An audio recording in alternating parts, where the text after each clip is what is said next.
誰じゃね君は。俺はヒーローをやっているものだ。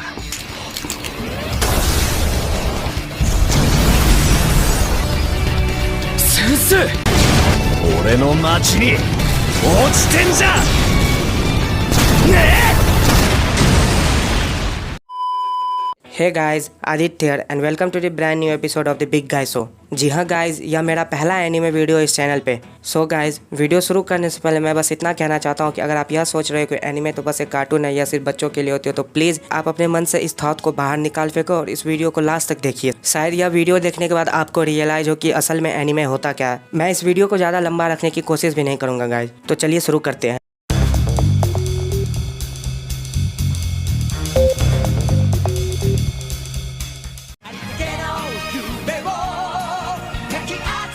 guys, anime कोई special word नहीं है। एनिमे का तो फुल फॉर्म ही एनिमेशन होता है। आप एनिमेशन को ऐसे समझ सकते हैं, जब भी कोई हैंड ड्रॉन और कंप्यूटर ओरिजिनेट पिक्चर को मोशन में दिखाया जाता है तो वो एनिमेशन होता है। दोस्तों, दुनिया में काफी सारी जगहों पर एनिमे को बस जापानीज कार्टून से रेफर किया जाता है, बट रियली में ऐसा कोई खास बात नहीं है। यहाँ तक कि जापान में भी इसका कोई खास मतलब नहीं है। वहाँ के सारे एनिमेटेड शो को एनिमे ही कहा जाता है, बट बाकी दुनिया में एनिमे का मतलब बन गया जापानी एनिमे शो, और खासकर वो शो जिसकी थीम बच्चों के लिए नहीं होती है बल्कि एडल्ट्स के लिए बनाई जाती है। और तो और गाइज, कुछ लेजेंड ऐसे भी होते हैं जो एनिमे को पोर्नोग्राफी से रिलेट कर देते हैं। सैल्यूट है मेरा उनको। गाइज, उस तरह के कंटेंट के लिए एनिमे में एक अलग से जेनरा होता है जिसे कि हम लोग हेंटाई कहते हैं। यहाँ तक कि जापानीज में हेंटाई को प्रीवर्टेड कहा जाता है। प्रीवर्टेड माना ठड़की।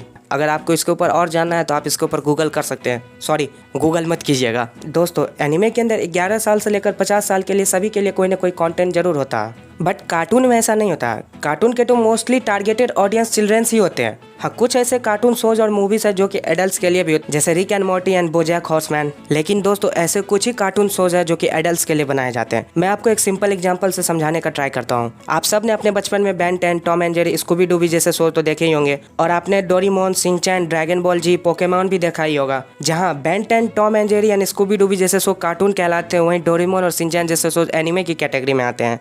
गाइज, उसका सीधा सा रीजन है, बेन 10, टॉम एंड जेरी जैसे शोज एक अमेरिकन एनिमेटेड शो है, वहीं डोरेमोन और शिनचैन एक जापानीज एनिमेटेड शोज है। गाइज, मैंने आपसे पहले भी बोला था कि जापान में किसी भी तरह के एनिमेटेड आर्ट को एनिमे ही कहते हैं, चाहे वह मूवी हो या फिर शोज हो या कुछ भी हो। वहीं दूसरी तरफ अगर किसी और कंट्री में या फिर आप कह सकते हैं कि पूरी वर्ल्ड में जब भी कोई एनिमेटेड आर्ट क्रिएट होता है तो उसे या तो कार्टून कहते हैं या फिर हम लोग एनिमेशन ही कहते हैं।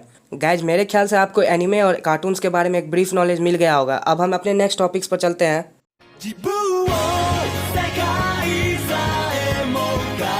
दोस्तों, आप सब ने मार्वल और डीसी की सुपर हीरो मूवीज और टीवी सीरीज देखी होगी। ज्यादातर टाइम मूवीज और शोज कॉमिक के स्टोरी लाइन पर ही बेस्ड होते हैं। उसी तरह एनिमेज भी अपने मांगा के ऊपर ही बेस्ड होती है। बट कुछ ऐसे भी फेमस एनिमे शो है जो शुरू तो अपने मांगा की मेन स्टोरी लाइन पर हुए थे, लेकिन आगे जाते जाते चेंज हो जाती है, और तो और उनकी एंडिंग भी मांगा से काफी डिफरेंट ही होती है। गाइज, ऐसे कुछ गिने चुने ही शोज है। अब बात रही मांगा और कॉमिक्स की, तो यहाँ फर्क थोड़ा बड़ा है। मांगा यानी वैसे ग्राफिक नॉवेल्स और कॉमिक जो ब्लैक एंड व्हाइट में ड्रॉन होते हैं। ये जापान और जापानीज कल्चर में काफी फेमस है। ज्यादातर इनका प्रोडक्शन जापान में ही होता है, और ये मार्वल और डीसी की कॉमिक बुक से आर्टिस्टिकली काफी अलग है। गाइज, कुछ मांगा को कलर में भी प्रिंट किया जाता है, बट वो स्पेशल एडिशन पर ही होता है। गाइज, मांगा और कॉमिक्स में काफी चीजों को लेकर डिफरेंस होता है, जैसे कि मांगा में स्टोरी के ऊपर फोकस किया जाता है, लेकिन कॉमिक्स में कैरेक्टर के ऊपर फोकस किया जाता है। ये तो मैंने बस उनके बीच का एक डिफरेंस बताया। अगर आपको और भी डिफरेंस जानना है तो आप कमेंट में टाइप कीजिएगा, मैं आपके लिए वह वीडियो भी लेकर जरूर आऊंगा। हमने एनिमे क्या होता है, एनिमे और कार्टून के बीच का डिफरेंस देख लिया, मांगा का एनिमे में क्या रोल होता है, वो कॉमिक से कैसे अलग होते हैं, यह भी जान लिया। दोस्तों, आप ऐसा भी कह सकते हो कि मैंने जो यह वीडियो बनाया, इसका जो सबसे मेन रीजन था, यह अगला क्वेश्चन ही है।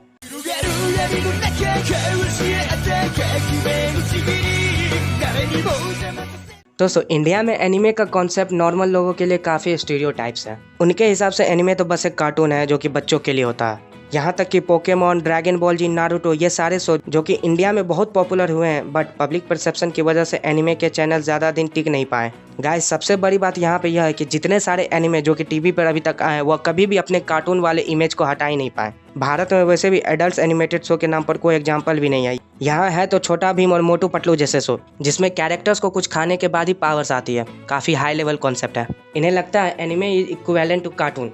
हमारे सोसाइटी के सो कॉल्ड ज्ञानी बाबा को लगता है कि एनिमे देखने से लैक ऑफ मैच्योरिटी होती है। अगर आपने जीत और मेहनत करने के बाद उनके माइंड से कार्टून वाली या इमेज हटा भी दे तो फिर उसके बाद वो इसे पोर्नोग्राफिक से कंपेयर करने लगते हैं। मैं आपको पहले भी बता चुका हूँ कि एनिमे में इसका अलग से जेनर है, तो फिर से बताने का कोई फायदा नहीं है। And guys I think also there is a second reason which is streaming. सारे लोग वही देखते हैं जो उन्हें टीवी और स्ट्रीमिंग प्लेटफॉर्म पर दिखाया जाता है। And these broadcasting platforms have never been friend with anime. आप लोगों को एनिमे के बारे में कैसे जागरूक करोगे अगर आप उन्हें दिखा ही नहीं सकते।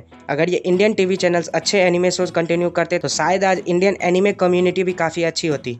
जहां स्ट्रीमिंग प्लेटफॉर्म्स लाइक नेटफ्लिक्स काफ़ी अच्छे एनिमे कंटेंट ला रहा है अपने प्लेटफॉर्म पर। एनिमे बच्चों के लिए होता है, इस स्टीरियोटाइप्स को कुछ टाइम लगेगा चेंज होने में, बस हमें ट्राई करते रहना है। अब हम आगे बढ़ रहे हैं इस वीडियो की लास्ट टॉपिक और सबसे इम्पोर्टेंट टॉपिक।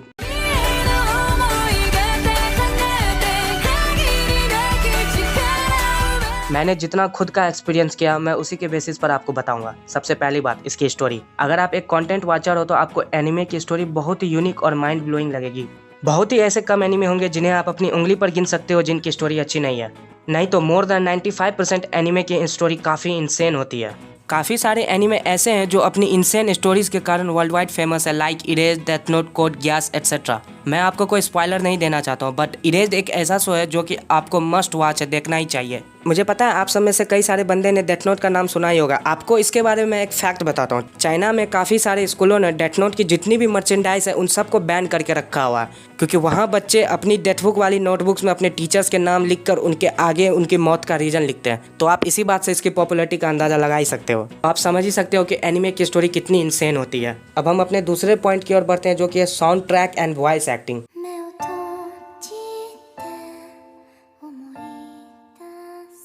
आप एनिमे की स्टोरी को साइड में रख दो, कैरेक्टर साइड में रख दो, यहाँ तक कि उसके एनिमेशंस को भी साइड में रख दो, बट उनका जो म्यूजिक है वो टॉप नॉच होता है। जो लोग एनिमे और म्यूजिक में साउंड ट्रैक देते हैं उनके मन में मेरे लिए बहुत रिस्पेक्ट है। ज़्यादातर एनिमे जापान के अंदर ही बनते हैं, तो लगभग सारे ही जापानीज लैंग्वेज में ही होती है। बट एनिमे के अंदर बहुत ही तगड़ी वॉइस एक्टिंग होती है। अगर आपने एक भी एनिमे देखा है तो आप फील करते हैं वॉइस एक्टर्स कितनी अच्छी वॉइस एक्टिंग करते हैं। हमें हर एक सीन में उनका इमोशन फील होता है। दोस्तों, हम सब ह्यूमंस हैं और हम सबसे ज़्यादा अट्रैक्ट होते हैं तो वह है इमोशंस की तरफ, और एनिमे में इमोशंस भर के होते हैं। किसी भी एनिमे का छोटा सा पॉइंट आपको हिट कर सकता है उसके इमोशंस के कारण। और इसका लास्ट रीज़न है जो कि मैं समझता हूँ काफ़ी ज़्यादा इंपॉर्टेंट है, वो है फैमिली एंड फ्रेंड्स।